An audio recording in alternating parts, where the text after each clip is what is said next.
Teacher bias and stereotyping is becoming a normal and common act in senior high schools, and this creates a very negative impact on the mental and emotional health of students. I welcome you all to another episode of Heart to Heart. Today, our letter is from another student. Let's call Adam. Now, let's get straight into reading the letter. Dear Mom and Dad, I hope you're doing well. I'm writing because I'm really worried about Adam and how things have been going for him at school lately. There have been some changes in the classroom that are affecting him in a really bad way, and I think your help could make a big difference. I've noticed that some teachers are showing bias that reinforce harmful stereotypes about students from different backgrounds. This is creating a divide among us, and it's really unfair. Because of this, Adam seems to be losing motivation. He used to be so engaged and interested in learning, but now he often looks disinterested and disconnected. It is clear that feeling marginalized and excluded is making it hard for him to stay focused and excited about school. This situation is also widening the achievement gap between students from different socio-economic backgrounds. The division created by this bias is making it harder for students like Adam to succeed academically. It's heartbreaking to see him struggle like this when I know he's so much potential. I'm reaching out to you because I think you can help. Maybe if you talk to the school, they can address these issues and work towards creating a more inclusive and supportive environment for everyone. I really believe that with your support, we can help Adam feel happier and more confident at school and ensure that he receives the unfair and equal education he deserves. Thank you for taking the time to read this letter. I hope we can work together to make sure Adam has a positive and fulfilling school experience. Sincerely. This student really needs our solutions on this. But then before that, let's go for a quick break, and when we come back, we'll talk more about the letter. Stay tuned.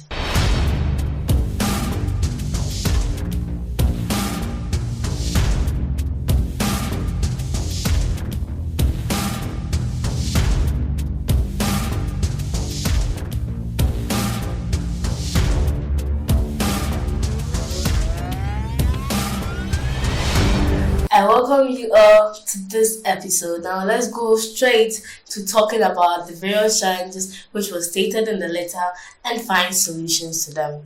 Now the first issue we came up with is teacher bias and stereotyping. Now the issue here is that teachers are showing bias that reinforce harmful stereotypes about students from different backgrounds. Yes, you see, the moment a teacher says something based on the background of a student, you create this picture about this particular student to the other colleagues. So the other students will begin to look at the student from the perspective you are describing the student from, and it's not really helping at all.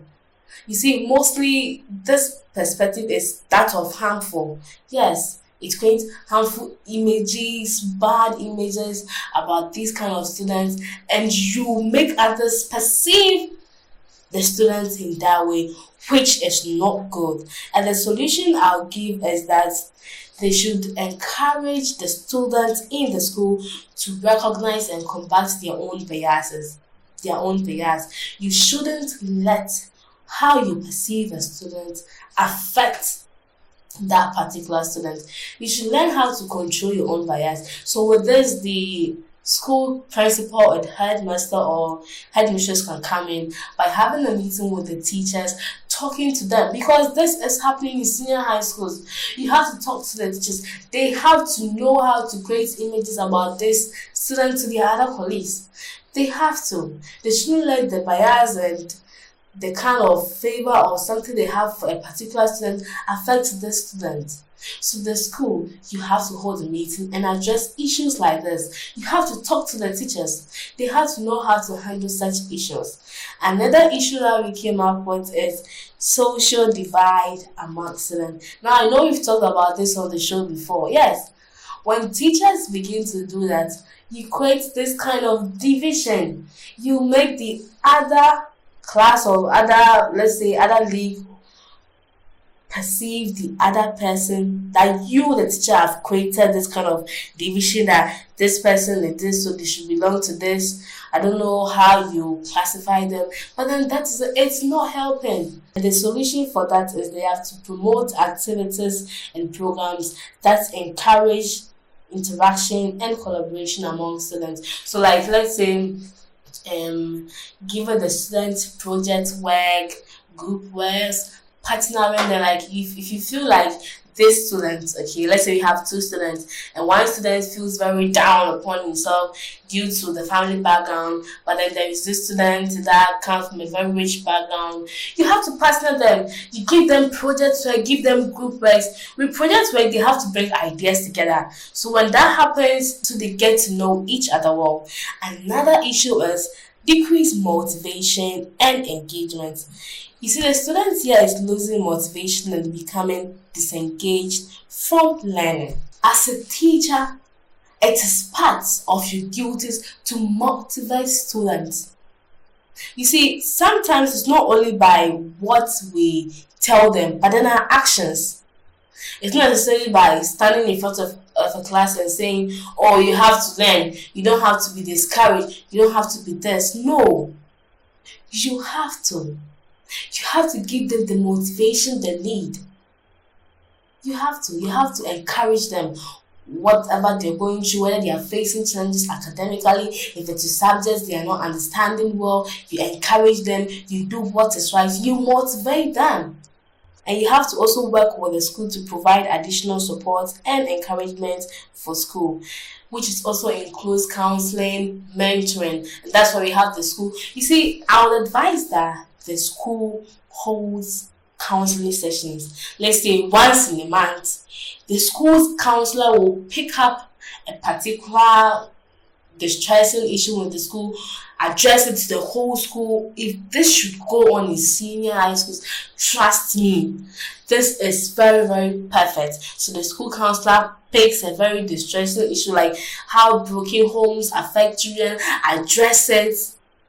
It's going to be perfect. So teachers out there, we have to stop this bias and we have to advocate equitable resources and opportunities for all students, which also includes giving them academic support, the support they need, like Hadum, to succeed academically. Yes, if you're being biased, how do you expect? Because the student feels like no matter what he or she does, there is no way this bias is going to stop. So why should I learn? They mostly ask themselves why. What benefits will I get from learning? After all, the teacher is still not going to like me. So how can teachers help with this? The teachers must advocate for equitable resources and opportunity for all students. This could involve providing extra academic support, like extra tuition. The teacher should advocate it's time to go an extra mile. So if it's your subject and the student is not doing well, go an extra mile. You have to give the students extra tuition. There are some students, they don't need extra tuition, but with the ones that need it, you have to give them and stop being biased. Give them the extra tuition if they need it. Don't feel like this person don't need extra tuition because of their back. No, please. Teachers, if they need extra tuition, let's give it to them. Now, if you're a teacher here and you're being biased, let's say there is a bright student in class who can really contest for quizzes, for competitions, but is from a poor background. Now, when there is an opportunity for such a student to embark on such a journey, the student feels excluded. The student feels like, oh, even if I'm to volunteer to go for this competition, they will look at my background and say, oh, I don't deserve to represent the school. Then this opportunity must be granted to the DB person. No, we don't have to let students feel excluded like this. It's not good for their emotional well-being. It's not. It doesn't end there. When students go to the dormitory, if you are to see what this bias in class does to them, oh, I wish a teacher would disguise him or herself as a student and stay in the dormitory. Now you see how this bias affects students. It really affects. You can see a student crying because of this. It is not helping at all. It is not. It is not helping at all. We have to involve all the students. Don't involve those of rich background and leave the involve them, include them, let them feel included, let them feel like they have a purpose to play in the classroom and in the school as well. Teachers out there, I know we love our students, but sometimes this bias, some teachers knowingly are aware that they are being biased, but some too for one or two reasons don't know. But to those out there who knows that they are being biased, let's put a stop. It is not helping our students. It is not. It is affecting them. And we have to put a stop to this. So dear students out there, dear Adam, I know that we've addressed this issue and I know you take the appropriate step henceforth and know the right thing to do. You can even visit your school counselor and feel free, talk to him more about it, about this teacher being biased. Talk to your parents, let your parents know about it. Don't feel down, speak up. And I know that if you do the right thing, you feel happy and you no longer feel down. Thank you all for staying tuned to this episode of Heart to Heart. I'll see you on another episode. Love you all. Stay safe. Bye-bye.